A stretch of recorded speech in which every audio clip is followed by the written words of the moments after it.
Welcome to the CMO Spotlight, and I'm here today with Michael Engleman, who's the Chief Marketing Officer for SHOWTIME Networks. Welcome, Michael. Thank you for having me.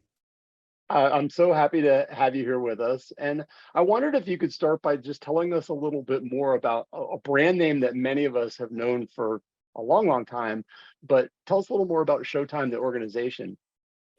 Yeah, I mean, Showtime is for all of us who have been engaged in media for decades, is in its third or fourth decade of being a home for premium scripted and nonfiction television. The Showtime brand is Paramount Global's brand today. We are, a strategic asset and a very large media company. And, we create boundary pushing, provocative series and movies. We're the home of many shows that and that have been sort of culture defining, like Homeland or Ray Donovan or Shameless. And recent hits like Dexter New Blood and Yellow Jackets, which is and shows like The Chi, which are on now. And in fact, Yellow Jackets is weeks away from coming back for season 2, and there's a lot of anticipation. And we've transformed our distribution over the years. Years ago, we were a premium cable brand, and we transformed over the last 5 or 6 years into a bit of a hybrid business where we're both a premium cable brand and a streaming service. And we're on the cusp of, integrating into the Paramount Plus streaming product, which is a sister business within Paramount Global, where we'll be part of the premium tier. So that's we've in some ways stayed steady state as a boundary pushing home for great storytelling, but in a lot of ways we've been in constant evolution and change as the business has changed. So tell me about your role as Chief Marketing Officer. Maybe tell us a little bit about the role and your team and the team that's focused on marketing for Showtime. Yeah, I mean, Chief Marketing Officer, I know can take on many shapes and forms depending on the business you're in.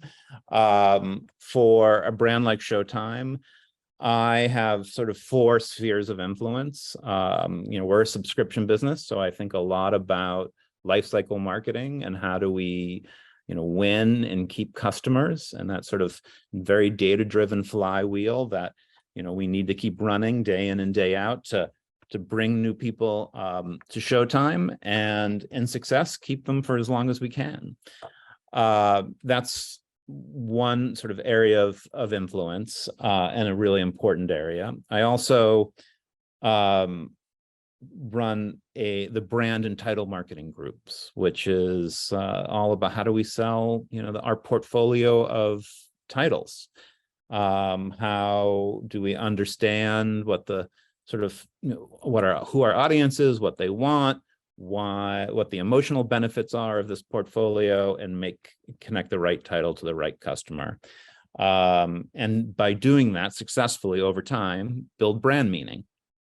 So brand and titles, another piece. And then we have a terrific creative group that is in the business of storytelling, really. Where we all the sort of creative experiences and assets and trailers and images and everything we do to express who we are is in some way pushed through our creative team. And then we also have a really robust production team, which is all about keeping trains running on time and making advertising and all the things we need to do to hit our marks as marketers. Excellent. That's my world.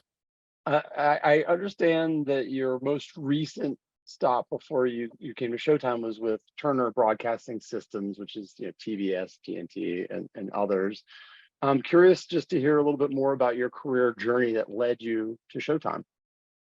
Well, TBS was my most recent stop, but interestingly enough, what is so fabulous about landing at Showtime is it's a bit of a homecoming for me, Mm.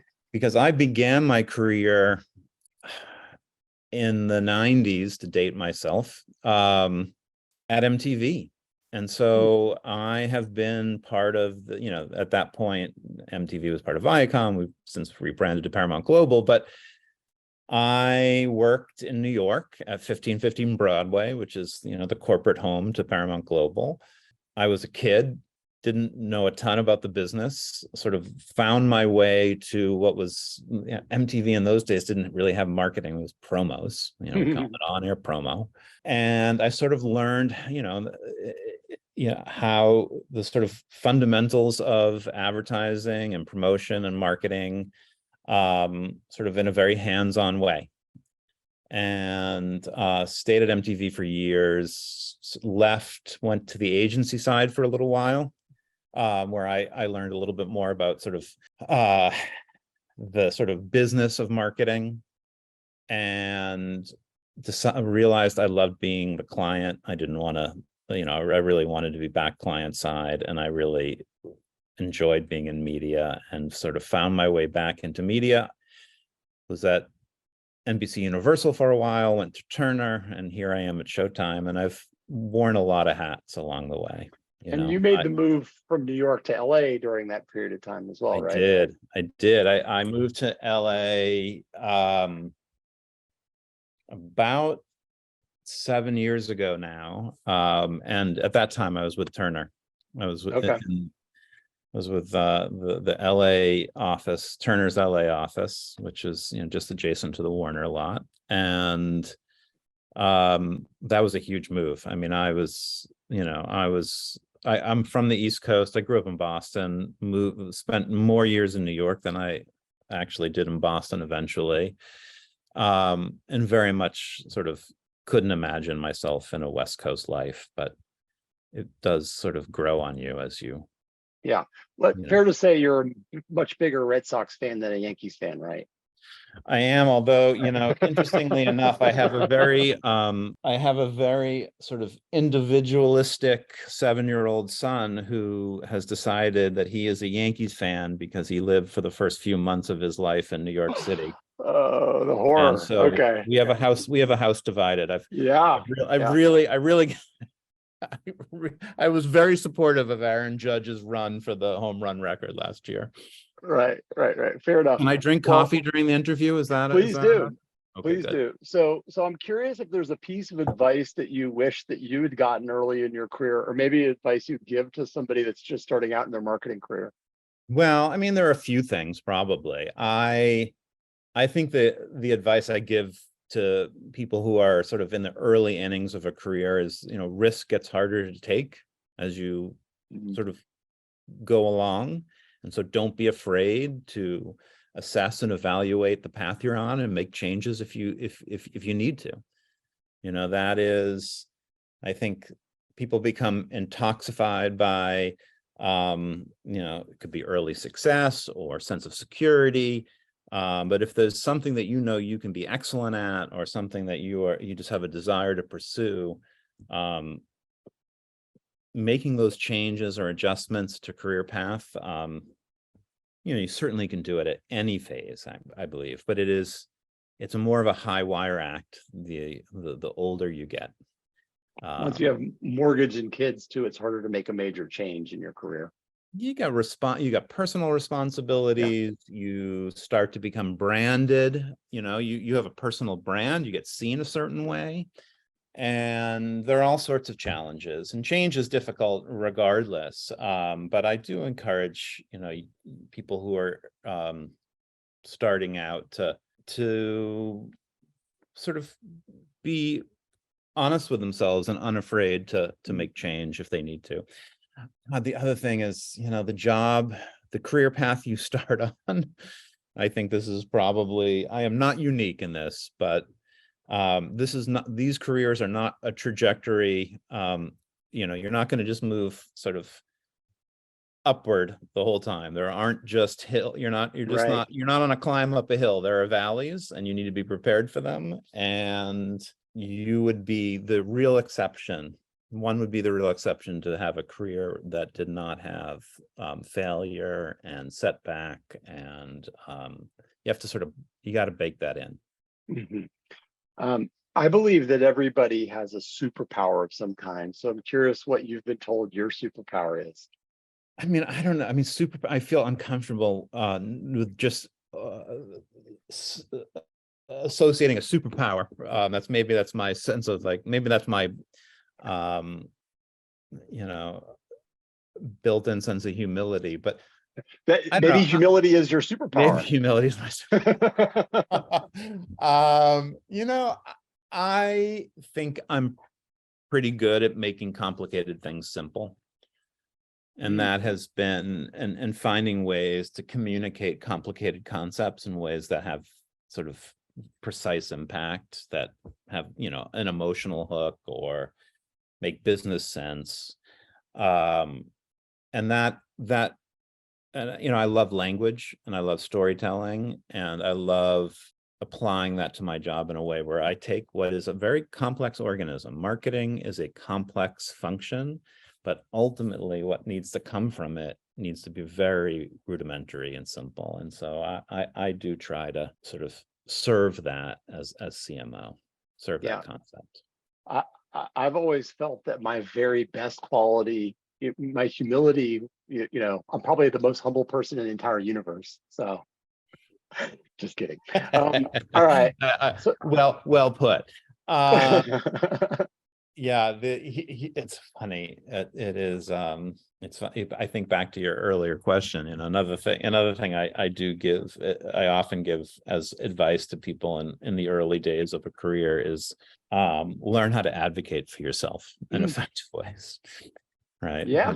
A lot of us don't understand the value exchange we have with our employer, and how do you understand that? How do you articulate that? How do you advocate for it in a way that, you know, I think is honorable and has integrity? Yeah, that's great. I'm curious if there are certain values that you want to demonstrate as a leader, or maybe these are values that you demand from people on your team.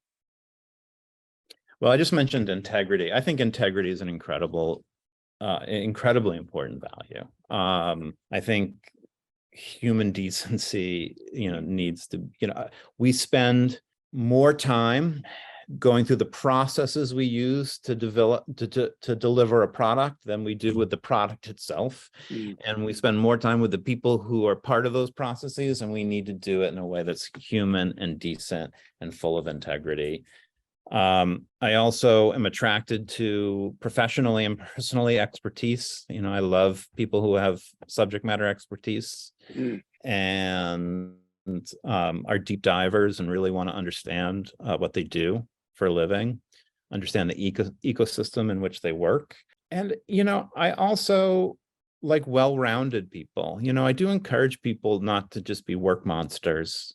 And I mean, let's be experts at what we do, but have interests elsewhere. And I think that's really important. And I think that makes people more innovative and creative and more motivated. And it's just a richer, it makes for a richer work experience. And so I like people who are deeply interested in what they do, but not at the exclusion of everything else in the world.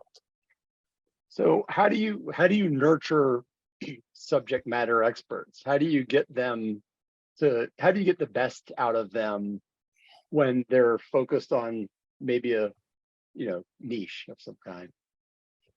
Well, I think you got to give people authority. You got to set a bar and then give people the authority to get there. I think you have to create room for debate and discourse and disagreement. Nothing is more unsettling to me than walking into a new job, for example, and everyone is agreeing. Everyone is agreeing, especially everyone is agreeing with me. That sort of telegraphs to me that, you know, there's a cultural shift needs to take place where the notion of I think well-founded debate and disagreement needs to take place, and then once you sort of sign up for an idea, that everyone gets on board, and you go a direction together, and that sort of that idea of like disagreement, discourse, discussion, and then alignment, right? And that's like that sort of progression, I think, is I do think creates space for people to have a sense of ownership of what they do. Mhm. Well, I think you want to nurture challengers and allow them to challenge. To Yeah, your point, there's that tension yeah, before you can get alignment. You want tension, yeah, and I think that you appreciate that. yeah. And I think that's part of what's exciting, is having people with strong points of view who can advocate for them and depersonalize the discussion. So no one is, you have to find ways to have Yeah, these discussions in ways that feel nourishing and not demeaning, right? You yeah, don't want that, so you can't do that. But I think that creates space for, I think living some of these values, and I also think increasingly, we're a group of colleagues from with different backgrounds and different personal histories and different professional experiences, and how do we bring all that authentically into the workplace in a way that creates impact, and that's exciting. awesome. So here at Setup, we're marketing matchmakers, and that usually means we're focused on helping marketers thrive by connecting them with the best people and resources. And that often means we connect brands and agencies together.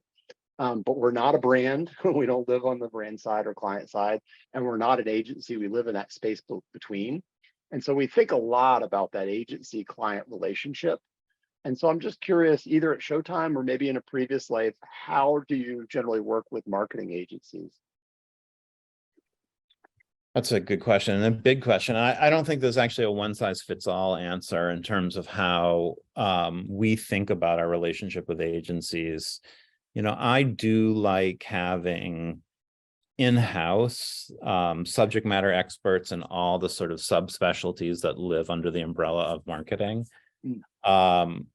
And increasingly, I don't think about the agency relationship as a binary one. In other words, an agency is showing up with a skill set that we just simply don't have internally. I generally like to work with agencies who are supplementing things that we do internally.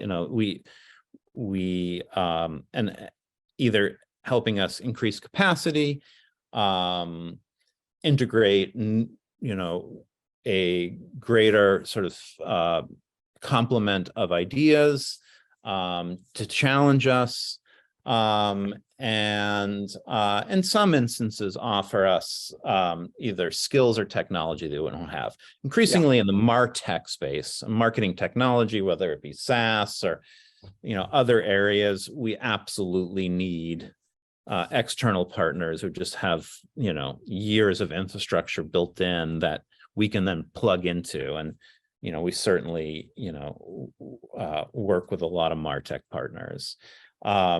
But the agency side, we have a media agency who I don't just see as media buyers. I see as sort of a strategic partner in terms of helping us really understand who our customer is and why they care, and how we're going to connect with them, and how our relationship with that customer will change over time. And I love, we work with Horizon Media. I adore that relationship because, I think our media buying is high impact, but I see it much more as a strategic partnership than a transactional relationship. And we have a lot of other agencies that are extending expertise we have internally: creative agencies, social agencies, digital agencies, events, event and promotional agencies. So, and then it's a matter of like, how do you bring them into projects at the right time so you have great outcomes? yeah. Well, we often say that, most clients work with agencies because of either capacity issues or capability issues. Yeah. And so you sort of alluded to it a little. Are there certain just disciplines or functions within marketing that you just feel are so core to the business that you would never really you'd want to own them internally? And are there certain other functions, you mentioned MarTech as an example, that you just feel you never need to own internally and you benefit from outside expertise even more? I think, in the sort of spectrum of marketing specialties, I do want some sort of expertise in-house for all of them. Strategy, I want strategic partners who can help us refine strategy, but I do think owning strategy, like you need to sort of wear the team uniform to understand how to sort of grow the franchise. Yeah. And to use a sports metaphor, I might have mangled sports metaphor. But I do believe that is like so fundamental that you can't really outsource it. You can supplement it. You can't subcontract it. Yeah. We are a creative business. Our product is a creative product. I do think having creative thinkers who can really distill the essence of our brand in advertising internally is really important, but I also don't think it can be exclusively internal. You need to keep things fresh, and I think creative agencies help do that. And then, I mentioned marketing technology. There are infrastructure investments that have been made by our partners without naming names that, we're never going to make those kinds of technology investments. So we'll be a happy client. Yeah. So as marketers, we often work with non-marketing functions of the organization who don't live and breathe marketing every day. So I'm curious, as a marketer, how do you demonstrate the value of your efforts to those that are not necessarily marketers? How do we demonstrate the value to other people in the organization? Yeah, who are not the non-marketing functions in the organization, who think you just spend a lot of money and we're not sure that we're getting value for all the money that the marketing team always spends. Well, that's an excellent question. Can we park the CFO, because that's a whole other story. Fine. I think there's a qualitative beauty to being a marketer where you can tell a brand story about who you are and why you matter in the world and how you fit contextually in your competitive set. And you can tell that story in a way that thinks about the workplace and the people in the workplace and creates purpose and meaning. And that is a really powerful tool as a marketer when you turn to colleagues who are not marketers, but who want to be part of something. And that's exciting. But there's a quantitative story that is increasingly important. And the relationship between marketing behavior and business outcome matters a ton to CFOs. Matters increasingly in tough economic climates. And I do think having that sort of left brain, right brain balance in terms of telegraphing your merit as a department within a larger whole is really important. For us, the metrics are all about subscribers and ARPU, and you've got to know your numbers as well as your brand ethos. And I think that is the sort of holistic marketer today. And we are very thoughtful about making sure we are, and by the way, being clear about our challenges too. That's part of it. Honest about challenges. Well, I think some people mistakenly think that marketing is about tricking people into buying things they don't want, but the reality is the best marketers are the ones that can find the core essence of the brand and really highlight the essence of the brand and how it fits into the life of the consumer. That engagement point or connection point for where does this brand really fit in the life of this consumer, and the best marketers are good at highlighting how that works. Agree. All right. Can that be my answer? Or no.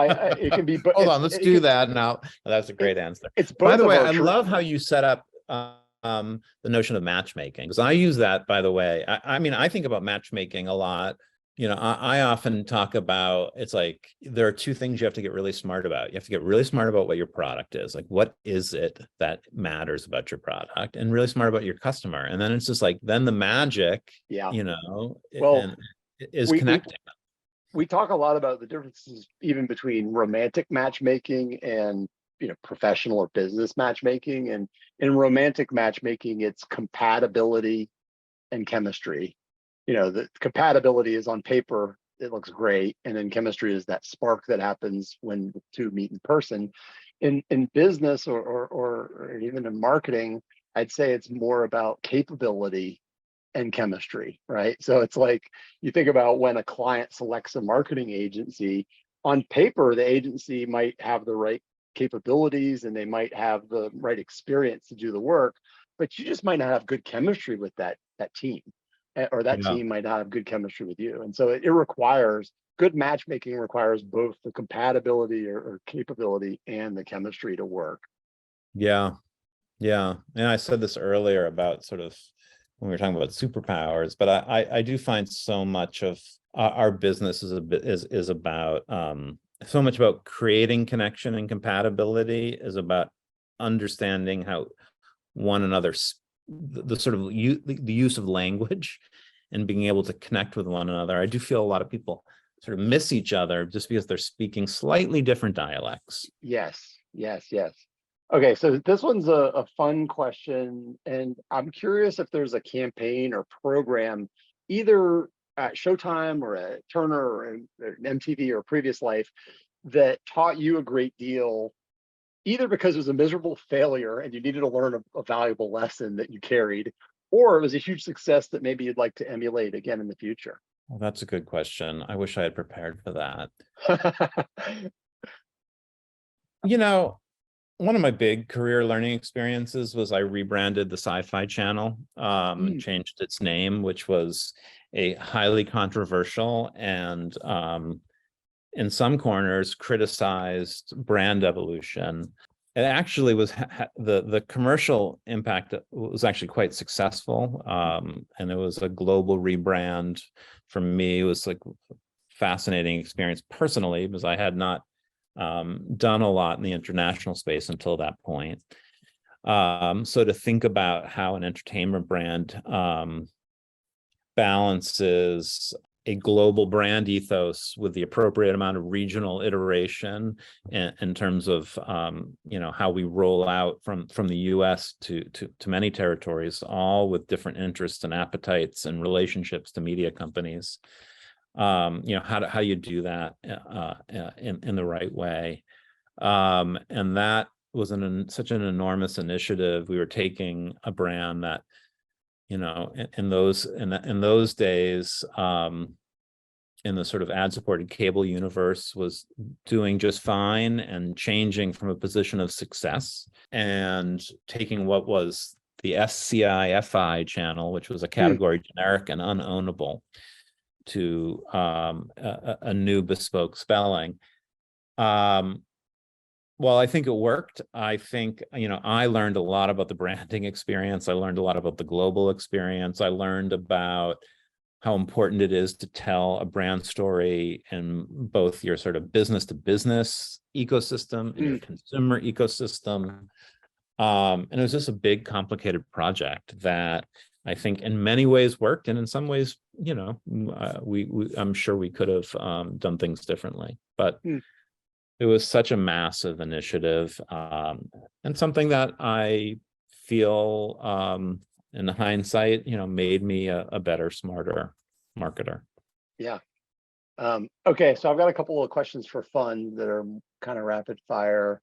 The first, not marketing related necessarily. The first is there a movie or a band or a book or a sports team or a quote that really inspires you? And what is it about that that inspires you so much? Oh, that's a big one. It's hard to pick one. You can pick two. I have to tell. I'll come. Can I come at the question from a little bit of a different angle, or answer it from a different angle? There's a time. I mean, listen. grew up as a obsessive reader. I work in entertainment. I sort of live and breathe movies and television.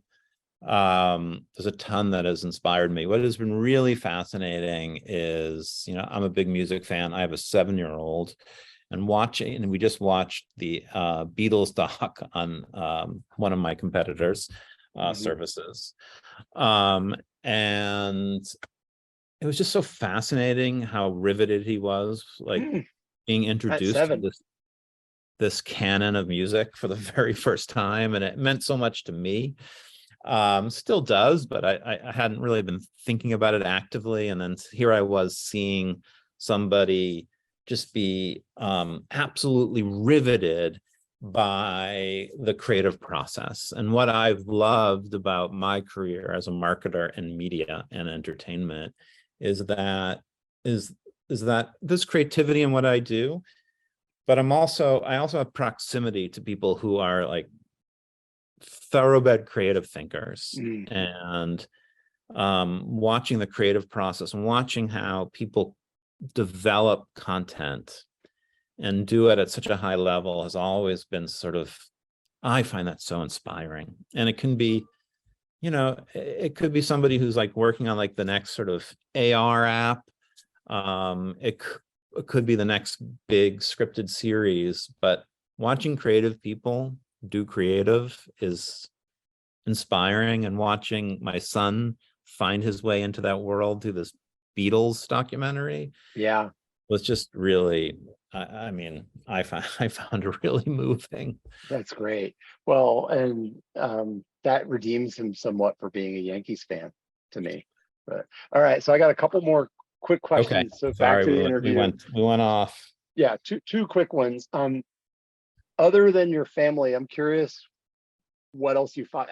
And suspect it might be art and creative in some way, but I'm curious where you find joy outside of work beyond your family.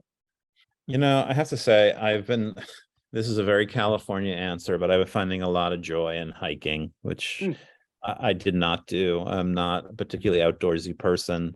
I had an encounter with a rattlesnake last summer, which I'm still talking about. But it is an incredibly, I have a dear friend who I hike with every other week, and it's like, it has been a real, it's added, it's really good fuel for life, and helpful with balance and perspective. Yeah.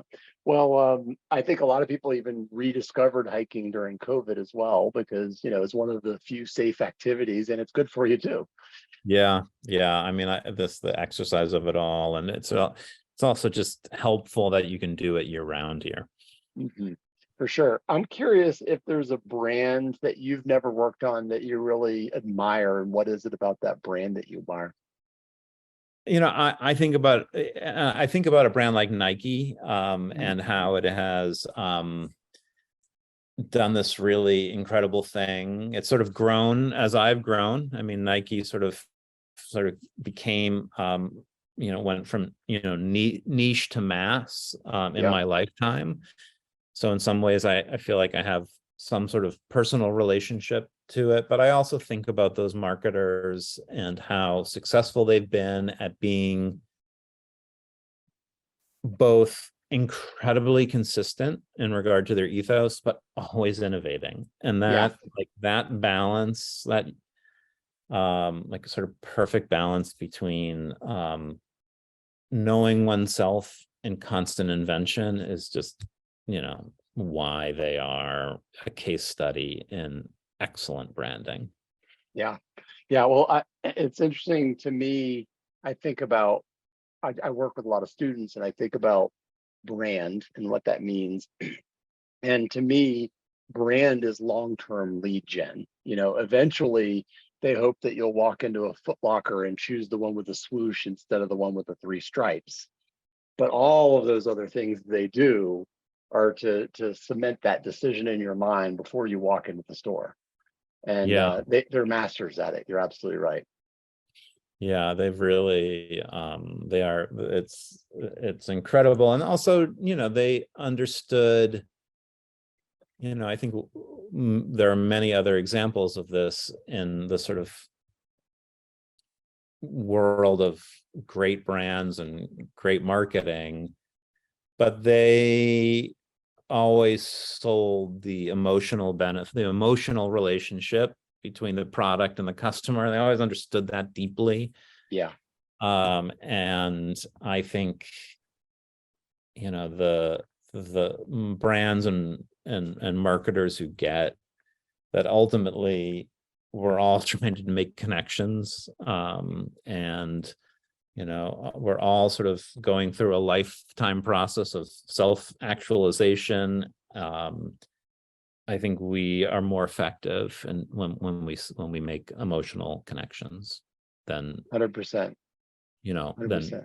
merchandise product attributes. Absolutely. Well, so this conversation, Michael Engleman is the Chief Marketing Officer for SHOWTIME Networks. Michael, thank you. This has been such a joy to have this conversation with you. Super fun. What a great break in the day. Anytime. Absolutely. Thank you. Thank you.